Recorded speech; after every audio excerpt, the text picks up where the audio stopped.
Bismillahirrahmanirrahim. Assalamualaikum warahmatullahi wabarakatuh.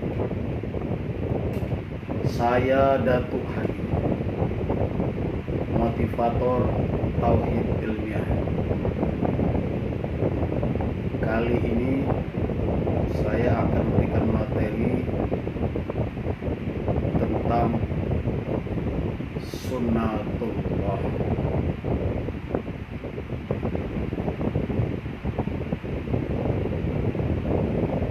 Setiap orang dalam berperilaku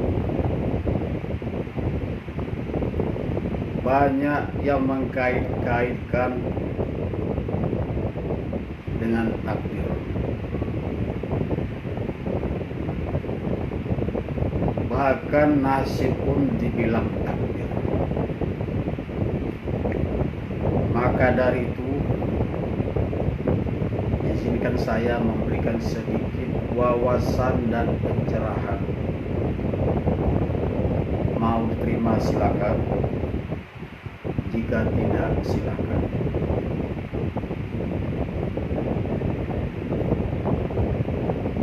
Sunnatullah itu adalah ketetapan Allah yang bahasa lainnya yaitu sistem. Sistem itu terdiri dari hukum alam dan hukum sebab akibat. Hukum alam itu hukum yang mutlak, hukum yang absolut, yang disebut juga dengan qadar atau takdir. Sedangkan hukum sebab akibat adalah hukum yang tidak mutlak tetapi ditandai oleh jika dan maka. Jika A, maka B.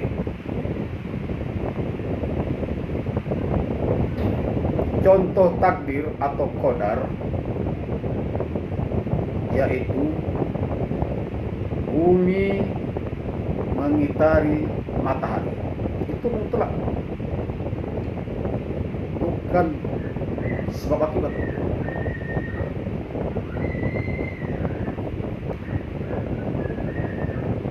Benda jatuhnya ke bawah, itu juga takdir mutlak.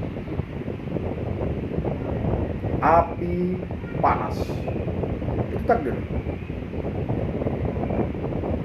Nanam biji kelapa, tumbuhnya pohon kelapa, itu takdir. Jadi jangan salah memahami takdir. Sedangkan qada atau hukum sebab akibat, contohnya jika makan maka kenyang, jika malas maka bodoh atau miskin, jika ditampar maka sakit.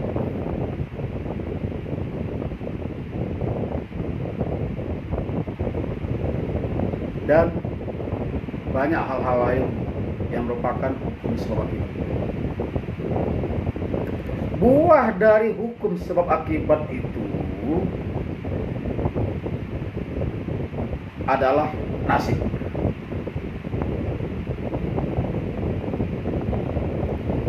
Jadi terhadap sebab akibat atau qadar, kita melakukan yang namanya pemilihan,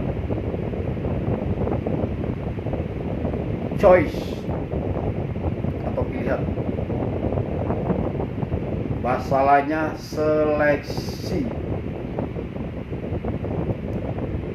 Mana hukum sebab akibat, mana qada atau sunnatullah yang positif, yang tepat, bermanfaat dan membahagiakan atau sukses. Sedangkan terhadap hukum alam atau qadar atau takdir, kita tidak bisa melakukan pilihan atau seleksi. Hanya kita lakukan yaitu adaptasi, penyesuaian. Setiap benda punya sifat, itu takdir. Nah, kita jika ingin mencapai sesuatu, punya keinginan sesuatu, ikuti sifat itu. Kita menyesuaikan, adaptasi. Sifat air apa, sifat api apa, sifat tanah apa, sifat angin apa, kita sesuaikan, adaptasi. Baru kita bisa memanfaatkannya. Gak bisa kita merubah atau memilih. Tapi kalau qadar, kita bisa milih atau seleksi. Jadi sekali lagi, qadar adalah seleksi, sedangkan qadar atau takdir adalah adaptasi. Dan dua-duanya ini disebut dengan sunnatullah, ketentuan Allah.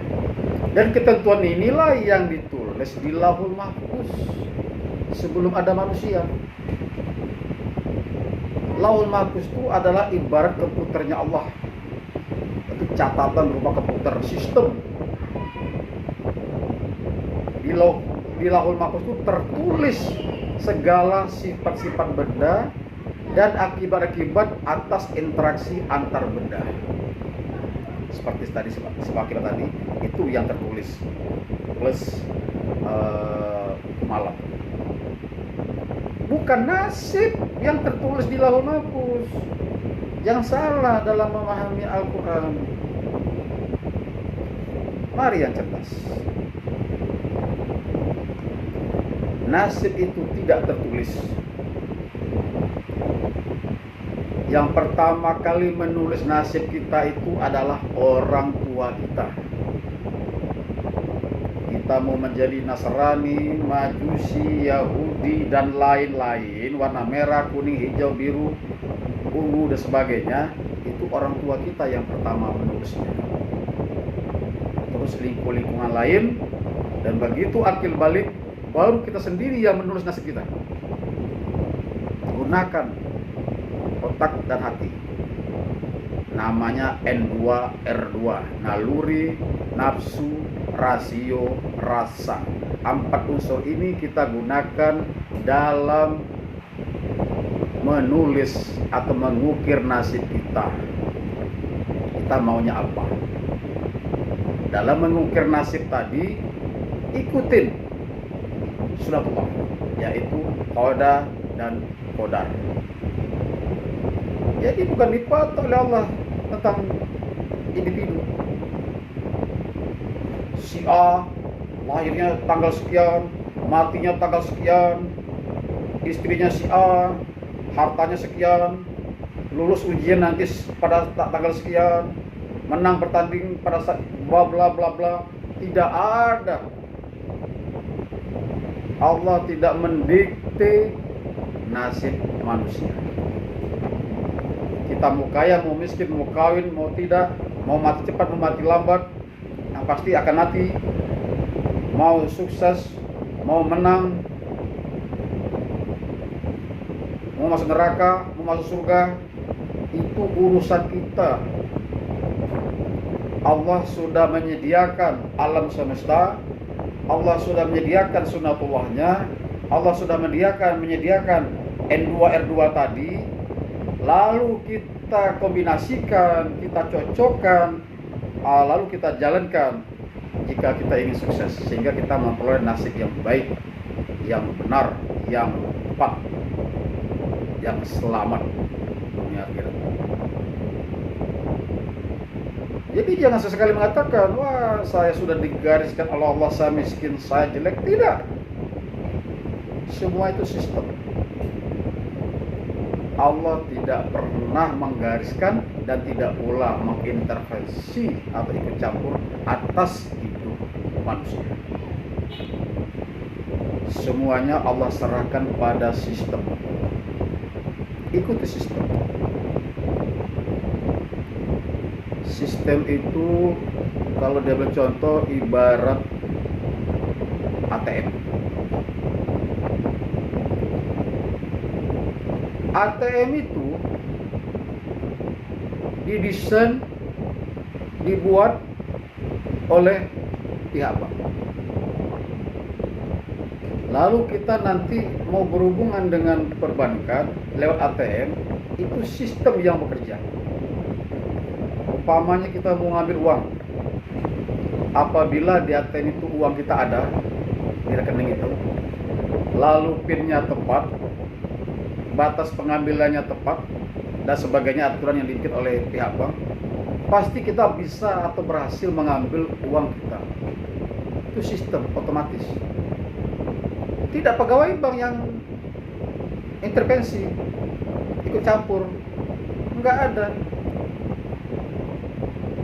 Begitu juga Allah. Allah telah membuat sistem otomatis yang namanya Lauhul Mahfuz itu. Jika kita bla bla bla bla, jadinya ble ble ble ble ble.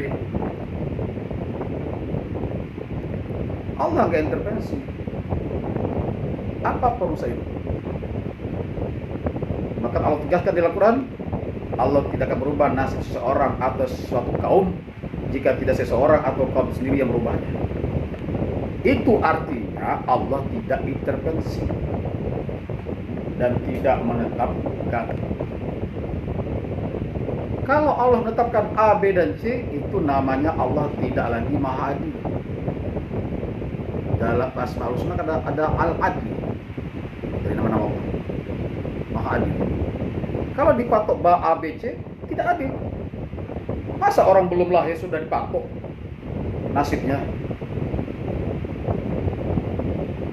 Lalu kalau semua digariskan oleh Allah kehidupan ini, berarti kalau kita masuk neraka pun Allah yang bikin masuk neraka. Kenapa? Karena neraka itu akibat dari perilaku kita yang dipatok, nasib kita dipatok. Begitu juga ke surga. Jadi kalau kita berhasil dia kita sukses, itu karena kita mampu dan canggih menjalankan sunatullah, sistem yang Allah buat. Bukan Allah yang mengintervensi Anda jadi sukses. Tidak. Allah tidak pilih kasih. Allah tidak intervensi. Kun fayakunnya Allah itu adalah pada saat penciptaan alam, nanti menghancurkan alam pas kiamat, dan kemarin pada zaman kenabian ada yang namanya mukjizat. Itu intervensi Allah. Kun fayakun juga.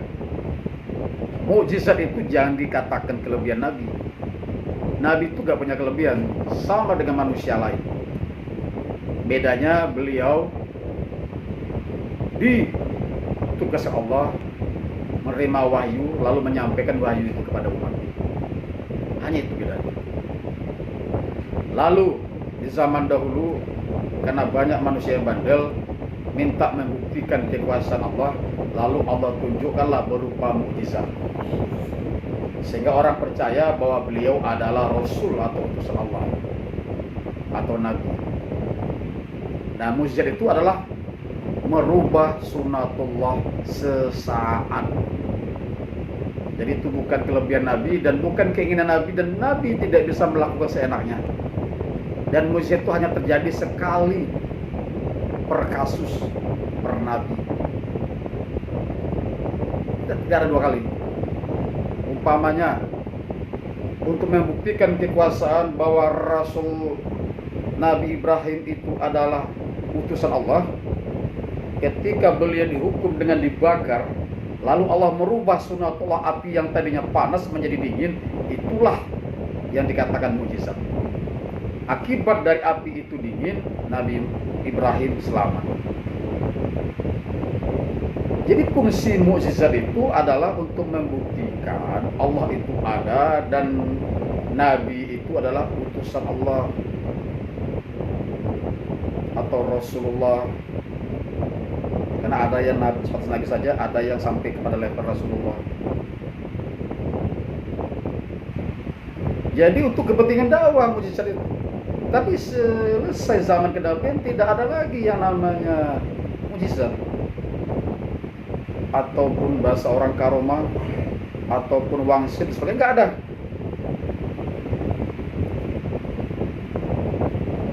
Mukjizat hanya ada di zaman kenabian untuk kepentingan dakwah, menunjukkan kenabian atau kerasulan seseorang. dan Allah itu ada sebagai pencipta atau Rob yang disembah, yaitu ilah. Zaman sekarang tidak perlu lagi Allah membuktikan, tidak perlu lagi ngirim Nabi atau Rasul, tapi otak kita bermain. Karena sekarang otak sudah modern, sudah cerdas dari zaman sepeninggal Nabi Muhammad. Disuruh berpikir, apalah taklun, apalah tatafakkarun, dan sebagainya. Suruh berpikir, suruh berakal. Hanya orang-orang berpikir yang akan selamat. Bahkan salah satu hadis fadilah mengatakan berpikir itu lebih baik pada sholat 1000 bulan.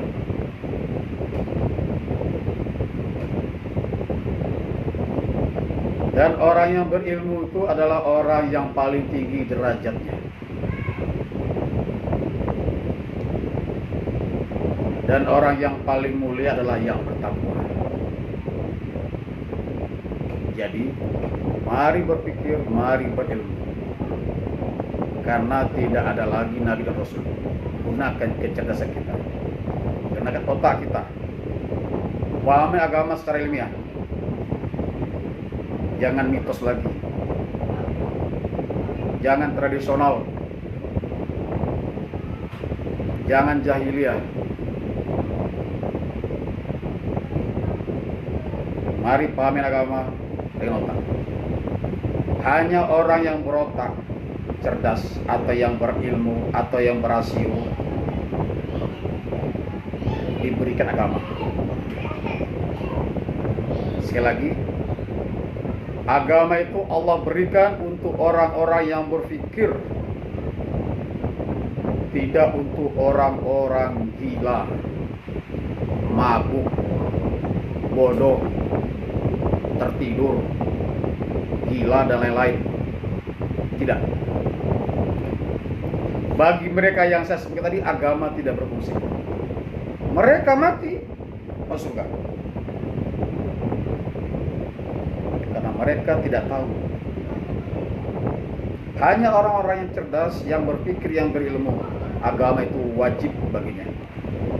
Jika mereka sudah diwajibkan beragama, lalu mereka tidak menggunakan ilmu dengan benar, tidak berpikir ilmiah secara agama, rasakan akibatnya, nikmati nanti akibatnya. Maka dari itu, jika mau sukses, ikuti sunnatullah. Anda sukses ada di tangan Anda, plus lingkungan sekitar Anda, dan itu pun juga penyebabnya Anda sendiri juga, sehingga lingkungan proaktif support kepada Anda, sehingga Anda jadi sukses. Allah tidak ikut campur. Kalau Allah ikut campur, pastilah yang akan Allah tolong merubah nasib manusia adalah manusia yang bertakwa. Manusia yang tidak bertakwa pasti akan sengsara, akan salah terus, akan buruk terus. Tapi faktanya tidak. Banyak orang-orang yang tidak bertauhid kepada Allah di berbagai negara di Eropa, di Afrika, di Asia, tapi negaranya kaya-kaya, maju, sukses. Termasuk orang-orang kafir di Indonesia ini kaya-kaya, sukses. Orang-orang musyrik, orang-orang munafik. Itu artinya Allah tidak intervensi. Mereka sukses karena mereka mampu menjalankan sunnatullah, sekalipun mereka tidak paham apa itu sunnatullah, bahkan tidak beriman kepada Allah. Mungkin beriman tapi tidak bertauhid, alias mempersekutukan Allah, masalahnya musyrik dan juga munafik. Jadi jika Anda gagal, jangan katakan Allah yang menggariskan kegagalan itu sebelum Anda lahir di Lauhul Mahfuz. Salah. Coba pahamin ayat itu. Jika dikatakan Allah mematok nasib seseorang atau nasib dikatakan takdir tertulis di Lauhul Mahfuz, itu sama tibanya menjas Allah tidak adil. dan menantang ayat yang tentang nasib tadi. Berarti Allah yang berubah nasib kita, bukan kita. Padahal di ayat kata Allah, kita sendiri yang berubah nasib kita, bukan Allah. Kok ada kata-kata merubah? Ya karena orang tua kita yang pertama telah menulisnya, menggarisnya. Itu yang kita ubah untuk lebih baik, sukses. Jadi bicara sunnatullah adalah bicara rukun iman yang keenam, yaitu beriman kepada qadar dan qadar, yaitu beriman kepada hukum alam dan hukum kewajiban yang Allah tetapkan di Lauhul Mahfuz. Sekali lagi, di Lauhul Mahfuz itu adalah sunnatullah, bukan nasib manusia, bukan soal lahir, rezeki, jodoh, maut dan lain-lain. Setiap manusia pasti akan mati. Tetapi kapan mati, di mana mati, bagaimana matinya bukan urusan Allah. Urusan Anda sendiri. Mati itu pada dasarnya 4 hal penyebabnya. 1, karena sakit. 2, karena kecelakaan atau bencana. Yang ketiga, karena dibunuh atau bunuh diri. Yang keempat, karena hukum keropos, takdir. Jika orang itu mampu selamat dari pembunuhan, kecelakaan, sakit, lalu umurnya panjang, maka nanti yang akan mematikannya adalah hukum keropos. Lama-lama pikun, tidak berfungsi organ tubuh manusia ini. Bahasanya expire. Hatinya nggak berfungsi, jantung nggak berfungsi, mata nggak berfungsi. Lama-lama rohnya nggak betah, lalu rohnya pergi, alias mati. Jadi tidak ada yang kita berdoa panjang umur Allah akan panjangkan, tidak ada. Berdoa silakan, karena setiap manusia diciptakan Allah adalah untuk menjadi hamba Allah atau beribadah kepada Allah, dan intinya ibadah itu adalah doa. Apapun bentuk doa Anda asal baik, silakan. Apakah Allah kabulkan? Yang Allah kabulkan itu pahala doanya Anda. Jadi pahala berdoa itu pasti Allah kabulkan. Tapi isi doanya Anda sendiri yang mengabulkannya, atau kita sendiri yang mengabulkannya. Jadi berdoa itu ibarat melempar bola ke tembok. Jadi berdoa itu ibarat melempar bola ke tembok. Wah, bola kembali ke kita. Artinya bola itu sudah nyampe ke tembok, di sana tercatat sudah berusaha berdoa dapat pahala. Lalu bola itu kembali ke kita. Tolong wujudkan sendiri, kabulkan sendiri doa yang tadi Anda minta. Jadi pahala doa Allah yang mengabulkan, isi doa kita sendiri yang mengabulkan. Pakai apa? N2R2, naluri nafsu rasio rasa yang Allah berikan kepada diri kita. Lalu perhatikan sunatullah, lalu jalankan. Semua disiplin ilmu yang mana ilmu itu telah terbukti benar, cocok, bermanfaat, itu namanya sunatullah. Diungkap oleh manusia-manusia, para peneliti. Nah, kita amalkan sunatullah itu dengan N2R2 tadi, pasti Anda sukses. Asal memilih sunatullahnya, yaitu kodanya itu yang tepat, positif. Karena itu terus berakibat. Kita seleksi, sedangkan takdir kita adaptasi, menyesuaikan. Tidak bisa kita berubah takdir atau memilih takdir. Jadi kalau kita mau memanjat kelapa, pengen makan buah kelapa, ya kita harus memanjat pohon kelapa itu, menyesuaikan. Tapi kalau kita mau bikin masakan, ya kita akan milih masakan apa yang kita mau bikin. Kita harus bisa pilih. Kita tidak bisa menginginkan kelapa itu nanti nggak usah pakai sabut, jadi langsung dimakan kayak apel. Nggak bisa, karena itu udah takdir, kita hanya adaptasi. Jadi buah dari kita adaptasi kepada takdir dan seleksi kepada qada, itulah yang menjadi nasib kita. Jadi jangan kambing hitamkan Allah, dan pula jangan kambing putihkan Allah. Suksesnya gagalnya Anda atau kita ada di tangan kita sendiri. Manjada wajada. Yang bersungguh-sungguh, yang tepat akan sukses. Itu artinya tidak ada intervensi Allah. Kalau ada yang mengatakan kita wajib ikhtiar, Allah memutuskan, itu bahasa mitos. Kalau Allah sudah menetapkan, itu artinya takdir, tidak dapat diubah. Kalau tidak dapat diubah, tidak ada gunanya ikhtiar. Kalau kita ikhtiar, berusaha, itu artinya belum digariskan Allah, atau tidak digariskan Allah. Tapi kalau mau memahamin dua-duanya, kita berusaha, Allah menentukan, itu namanya munafik, tidak konsisten. Kalau kita sudah percaya Allah menentukan, lalu kita berikhtiar, itu namanya protes, melawan ketetapan Allah. Jadi kalau ada orang percaya sudah Allah gariskan hidupnya di Lauhul Mahfuz, lalu dia berusaha merubah, itu namanya dia melawan takdir, malah syirik. Jadi kalau Anda berikhtiar, artinya tidak digariskan oleh Allah. Kalau digariskan oleh Allah, nggak perlu lagi ikhtiar, karena takdir itu pasti. Nggak pakai ikhtiar itu pasti dapat.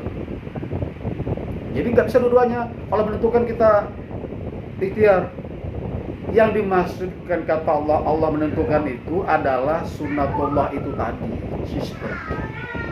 Kita berusaha, Allah menentukan, artinya usaha kita itu kalau tepat dengan sistemnya ada sukses. Itu maksud Allah menentukan itu, yaitu menentukan dalam bentuk sistem. Bukan Allah intervensi sewaktu-waktu manual. Allah nggak pernah manual. Allah semua serba komputer, teknologi canggih, sistem namanya. Tidak pernah Allah manual. Contoh, kita berdoa, ya Allah sembuhkan anak saya dari sakit. Ya Anda berdoa dapat pahala, Allah kabulkan pahala doanya karena Anda menyebut nama Allah. Tapi kalau Anda tidak menyebut nama Allah atau tidak ada nama Allah lain seperti Asmaul Husna, maka doa Anda tidak dikabulkan pahalanya. Karena pahala itu hanya akan Anda dapat waktu berdoa kalau menyebut nama Allah, bukan nama Tuhan loh. Ingat, Allah adalah Tuhan. Hanya Allah Tuhan. Tuhan adalah Allah. Tetapi Allah bukan bagian dari Tuhan.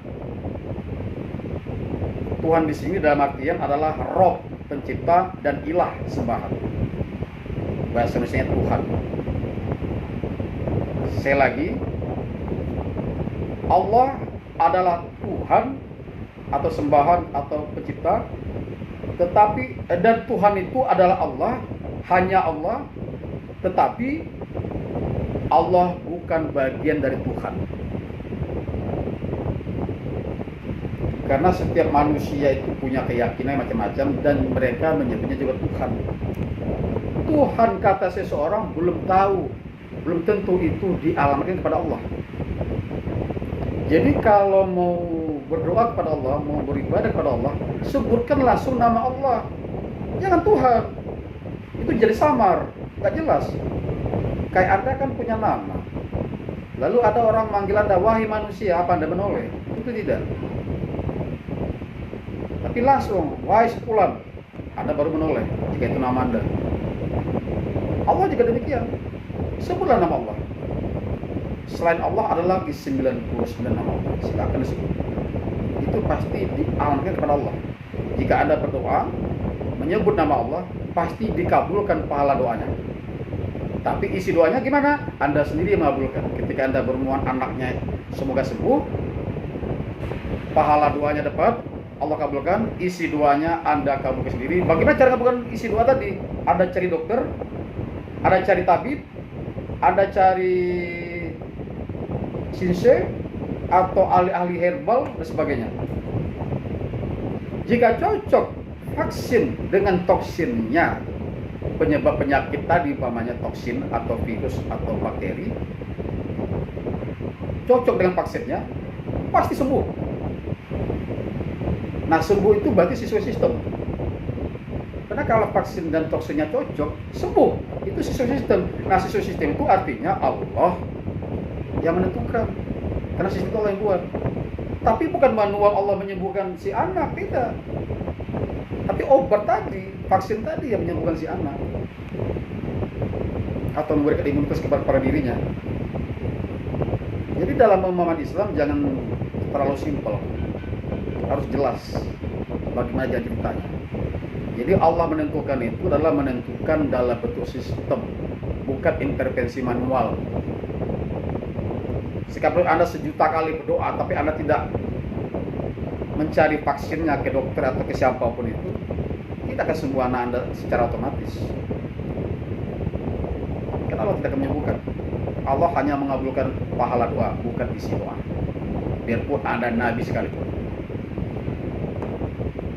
Kalau Nabi Ayub dulu, itu bukan Allah menyembuhkan. Allah memberikan memberitahu tanaman-tanaman apa yang bisa sebagai vaksin untuk menyembuhkan penyakit kulis atau kusta. Itu lewat wahyu. Lalu dicarilah tanaman itu, dioleskan sembuh. Tetap pakai sistem penyembuhan vaksin. Tanaman-tanaman apa yang bisa menyembuhkan? Tidak otomatis sembuh, tidak begitu. Allah tidak pernah merubah sunatullah kecuali mukjizat tadi sama kenabian. Jadi sekali lagi, tidak ada kata-kata digariskan oleh Allah, dipatok oleh Allah di lauh mahfuz, kita tinggal menjalankan. Tidak, kita bukan robot. Kita bukan robot yang diremot oleh Allah. Dan kita bukan aktor ibarat film yang diremot oleh sutradara lewat skenario. Tidak. Kalau kita minta izin kepada Allah, tidak minta izin seperti anak sama orang tua atau kayak murid sama guru, tidak. Allah nggak pernah memberikan kata izin. Tidak pernah intervensi. Apabila Anda sesuai dengan sunnah yang Allah tetapkan, kemudian tepat Anda dalam menjalankannya, itu namanya izin. Mau kafir mau taat, jika dia tepat menjalankan sunnatullah, pasti dia sukses. Mau dia orang Amerika kafir, orang Rusia yang kafir, ada yang liberalis kapitalis, ada yang komunis sosialis. Jika mereka tepat sunnatullahnya, keilmuannya diterapkannya, pasti sukses. Jadi sukses itu tidak ada pandang agama, pandang amalan, tidak. Tidak ada kaitannya secara langsung atau secara hakikat antara ibadah atau keimanan dengan nasib manusia. Tidak ada. Tidak ada umpamanya dengan rajin sholat akan jadi kaya raya. Tidak ada. Tidak ada dengan dia membaca syahadat, 2 kalimat syahadat, lalu dia menjadi dapat jodoh, umurnya panjang. Tidak ada. Coba pahamin Al-Quran lebih dalam.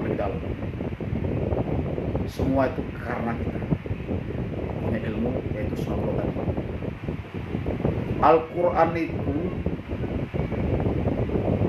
ibarat minum air hasin, makin diminum makin haus. Artinya Al-Quran itu makin digali makin kurang. Ilmu kita makin jadi miskin. Kenapa? Karena makin banyak ketemu. Ternyata kelihatan kemiskinan kita itu. Belum banyak ilmu kita ternyata, masih sedikit. Jadi menggali Al-Quran itu ibarat menggali tanah. Di tanah itu kalau kita gali pakai pacul, yang pertama kali kita temukan adalah sampah, cacing, batu-batuan, dan sebagainya. Lalu kita gali lagi lebih dalam, ketemu air. Kita gali lebih dalam, pacul kita nggak kuat. Kita harus menggunakan alat berat. Ketika kita gali pakai alat berat, ternyata nggak lagi air yang paling jauh. Ditemukanlah aneka bahan galian logam, emas, perak, perunggu, tembaga, kuningan, boksit, timah, besi, seng, dan lain-lain. Ternyata isi tanah itu nggak sampai air, tapi sampai bergalian. Selain unsur hara juga ada untuk tanaman. Ternyata alat berat nggak bisa jauh lagi, terbatas. Lalu pakai apa? Menggali tanah, pakai bor. Yang kita bor, ketemu lagi namanya minyak bumi, gas bumi, batu bara dan sebagainya.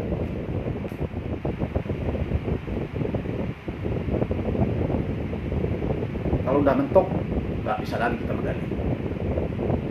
Itu artinya, kata Allah, ilmu manusia itu aku beri hanya sedikit. Ya udah mentok. Begitu juga Al-Quran. Pertama kali kita gali Al-Quran pakai pacul, bahasa lainnya yaitu pakai otak yang sederhana, hanya kita temukan syariat.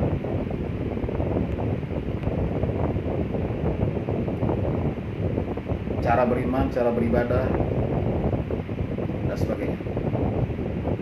Tapi kalau kita gali lagi dengan otak yang bukan selevel pacul, tapi selevel alat berat otak itu, otak yang lebih cerdas, kita akan ketemukan di dalam ayat yang sama itu ilmu ekonomi.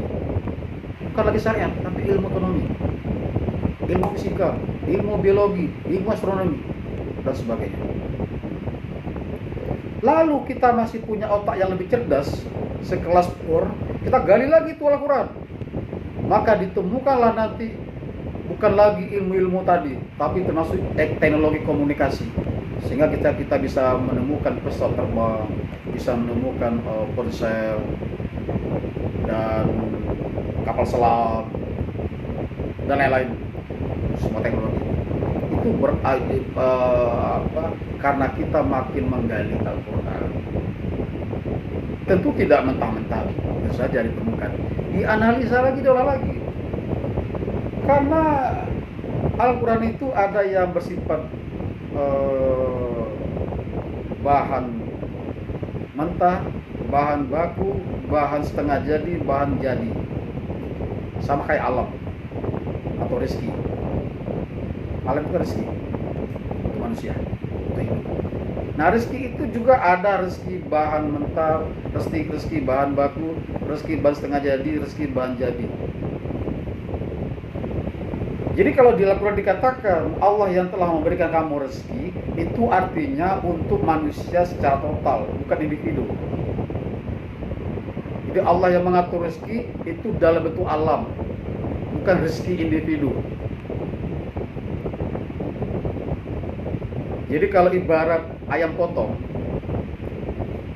Allah ibaratnya pemilik ayam potong kandang. Itu pemilik kandang itu hanya memberikan makanan di pojok-pojok kandang, lalu air di tengah-tengah, lampu di tengah-tengah. Si pemilik kandang hanya mengatur ayam secara total, rezeki ayam secara total. Nah, rezeki per personal, per individu, Anda sendiri yang mengusahakannya. Contohnya, ayam. Kalau dia mau makan, ya dia harus bergerak, bergeser ke wadah tempat makanan tadi. Kalau dia mau minum, bergeser ke tempat yang ada air minum. Mau panas, bergeser yang ada listriknya. Begitu kita. Jadi pemilik kandang nggak akan nyuapin ayam makan, nggak menentukan berapa buat ayam ini. Makanya ayam itu dalam waktu yang sama ukurannya berbeda-beda.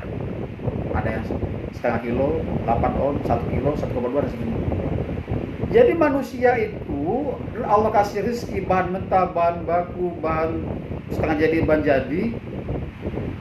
Itu kita olah, lalu kita dapatkan. Kalau kita nggak bisa ngolah, berarti kita membeli. Nah, begitulah rezeki itu. Tidak Allah memberikan rezeki pada individu, tidak. Rezeki itu alam semesta, kayak Allah menurunkan hujan. dengan adanya hujan akan memberi Anda rezeki. Tidak. Artinya dengan adanya hujan itu bumi jadi subur. Subur lalu tanaman jadi tumbuh. Lalu dinikmati oleh manusia. Itu maksudnya rezeki dari Allah begitu. Bukan setiap individu dijatah rezeki, lalu ketika dia berdoa dapat rezeki dari orang lain lah, dari si enggak ada. Anda dapat rezeki itu memang dari orang lain karena Anda itu makhluk sosial. Kayak orang belanja ke kita atau orang hibah ke kita memberi sesuatu, itu sebab akibat. Anda sopan, Anda baik sama seseorang, lalu seseorang memberi Anda sesuatu. Anda berdagang dengan harga murah, bagus kualitas, bagus pelayan, ya orang akan belanja, rezeki datang. Jadi bukan Allah yang memberikan rezeki dan orang lain tidak. Anda yang berupaya menciptakan rezeki itu. Allah hanya memberi dan mengatur rezeki secara umum makhluk. Bukan hanya manusia, juga untuk tanaman ke hewan, khusus makhluk nyata. Jadi sekali lagi, jangan salah memahami nasib, takdir atau qadar, kemudian koda, kemudian juga soal lauhul mahfuz. Jadi nasib Anda yang menentukan, bukan Allah. Jangan Anda bilang saya syirik, tidak percaya. Tidak. Ini pemahaman yang ilmiah, rasional. Allah nggak intervensi. Nabi aja kalau nggak kerja nggak makan Nabi. Allah nggak intervensi ngasih Nabi makan. Kalau ada orang ngasih Nabi rezeki, ya karena Nabi baik, orang jadi baik ke Nabi. Rezeki itu bisa kita cari, bisa kita beli, bisa kita minta atau dikasih orang. Jadi jangan bilang Allah yang memberi rezeki, Allah pula yang membuat kita miskin. Tidak. Masuk neraka, mau surga, mau kaya, mau miskin, mati lambat, mau kawin atau tidak, urusan Anda. Jadi jangan salah memahami sunatullah. Jangan bilang, kenapa orang kafir itu kok sukses, orang pada kaya-kaya. Lalu dikatakan, oh itu dunia itu memang surganya orang kafir. Tidak ada dasar hukumnya di Al-Quran bahwa surga itu, dunia itu adalah surganya orang kafir. Tidak ada. Yang ada hanyalah karena orang kafir tidak beriman kepada Allah dan hari akhir, lalu orang kafir itu menjadikan dunia ini ibarat surga. Tapi tidak pernah Allah mengatakan surganya orang kafir itu adalah dunia. Tidak pernah. Jadi orang kafir itu kaya bukan karena surganya di dunia. Surga itu hanya ada di akhirat, tidak di dunia. Kalau Anda sukses di dunia, itu bukan karena soal kafir gak kafirnya, tetapi soal Anda canggih dalam menjalankan sunatullah. Anda tepat memainkan N2 R2, naluri nafsu rasio rasa dengan sunatullah. Termasuk Anda tahu di mana diterapkan sunatullah ini, kapan diterapkan, bagaimana menerapkannya, dan pada siapa diterapkannya. Itu baru Anda sukses menggunakan sunatullah dengan kemampuan Anda. Hanya orang-orang yang berpikir Al-Quran itu diberikan. Al-Quran itu petunjuk bagi manusia agar mampu mengolah alam untuk memenuhi kebutuhan hidupnya. Setelah kebutuhan hidupnya terpenuhi, dia bisa dengan stabil dan normal plus total dalam mengabdikan diri kepada Allah atau beribadah. Tidak ada ibadah kepada yang lain, tidak ada abdi kepada yang lain. Yang lain itu namanya bakti. Tidak ada abdi negeri, abdi orang tua, abdi raja, nggak ada. Yang ada bakti. Kata-kata abdi hanya milik Allah. Hamba artinya, atau budak.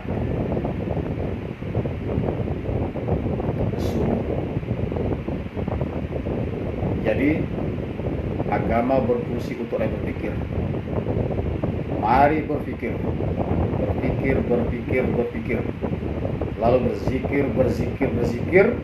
kemudian berkarir, klub sempurna, pikir, zikir, karir. Jangan dikit-dikit dilebak pada Allah, dikit-dikit pada Allah, dikit pada Allah. Itu manja, tidak berpikir namanya. Dikit-dikit sakit, Allah katanya. Kaya, Allah katanya. Anda tidak berpikir, Anda tidak dewasa. Memang semua punya Allah, semua dari Allah. Tetapi soal beginian bukan intervensi Allah. Semua sudah Allah serahkan pada sistem yang bekerja. Soal rezeki ada yang namanya sistem Mikail. Soal pencatatan amal baik, amal buruk ada namanya sistem Raqib Atid. Soal wahyu atau petunjuk namanya sistem Jibril. Jadi malaikat itu ibarat sistem otomatis. Karena tugasnya malaikatnya itu. Itulah dengan sistem. Silakan berdoa kepada Allah, karena berdoa itu wajib. Sepanjang doa itu tidak untuk kejahatan. Tapi isi doa itu Anda sendiri yang mengabulkannya. Ya Allah, lindungi saya. Ya sudah, itu Anda lindungi diri Anda sendiri. Cari orang lain yang kuat juga melindungi Anda. Kenapa? Nggak bisa Anda sendiri kepada Allah. Karena tiba-tiba datang musuh, Anda juga mati. Maupun ada nabi, kalau ada musuhnya mati lah. Sekian juta nabi di dunia ini dulu, itu banyak yang mati dibunuh. Tidak Allah lindungi. Ya? Kalau ada nabi-nabi yang Allah lindungi, itu bukan Allah intervensi lindungi, tidak. Itu efek dari mujizat. Apa itu mujizat? Yaitu sunatullah yang Allah rubah sesaat. Setelah itu kembali lagi sunatullahnya. Api sesaat dingin, habis itu kembali lagi panas. Bisa jadi ketika api dingin saat membakar Nabi Ibrahim, seluruh api di dunia itu dingin. Tapi orang tidak menyadari dan tidak mencatat. Dan tidak saling kontak. Dan tidak ada sarana komunikasi waktu itu. Dan dinginnya pun sesaat, nggak lama. Jadi orang nggak begitu merasakan api jadi dingin di tempat lain. Kalau api dingin di dekat Nabi Ibrahim, pasti dingin juga di tempat lain. Karena sunatullah itu satu. Allah nggak merubahnya. Karena sekali Allah berubah sunatullah akan merubah susunan alam ini. Kacau. Ibarat rumah. Kalau dirubah satu ukurannya, konstruksi itu, ambruk tuh rumah. Jadi kalau sunatullah itu dapatin udah tetap, nggak ada berubah. Sama tadi kayak konstruksi, nggak bisa diubah-ubah. Ambruk deh. Jadi jika ingin sukses, ikuti sunatullah, gunakan R2. Jangan dialas-alas atau dipoles-poles kayak tadi. Kalau gagal dikatakan, oh Allah belum mengizinkan, Allah belum mengizinkan. Tidak. Kalau gagal Anda belum tepat sunatullahnya, titik. Bukan Allah yang tidak mengizinkan. Ya istilah tidak mengizinkan itu artinya sistemnya nggak tepat, ya itu tadi, itu namanya tidak mengizinkan. Kalau Anda tepat sunatullahnya, berarti Allah mengizinkan, itu bahasa lainnya. Bukan Allah secara manual mengizinkan. Itu harus dipahami. Jadi nggak ada nanti bahasanya kayak paranormal dukun. Jika sukses, mereka mengatakan itulah kehebatan saya. Jika gagal, mereka mengatakan berlindung dari kata-kata Allah apa? Allah belum mengizinkan. Sehingga di mata pasien dia tidak gagal. Ada intervensi Allah. Tidak, itu bahasa manipulasi. Jika sukses pasiennya, dia bilang dia yang hebat.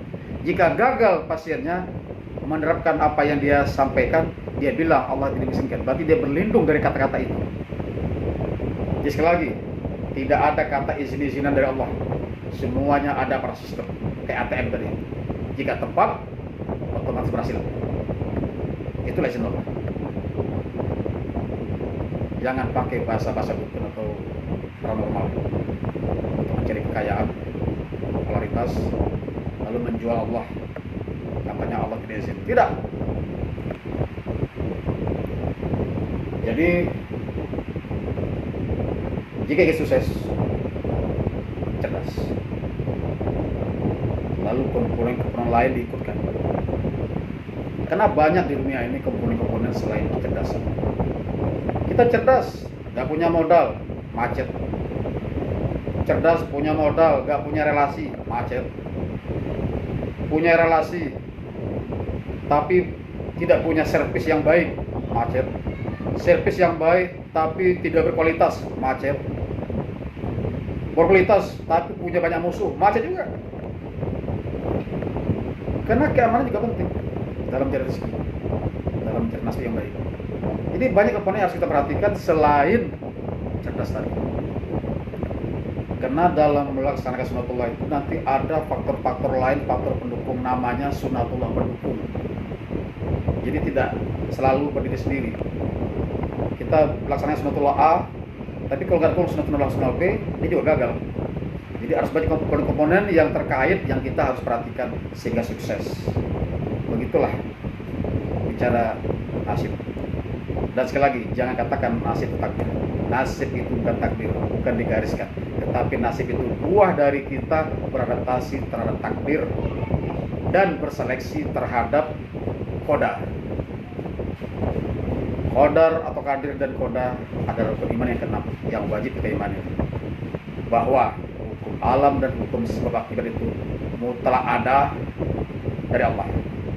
Maka wajib kita imani adanya. Demikian, sekian dulu motivasi dari saya.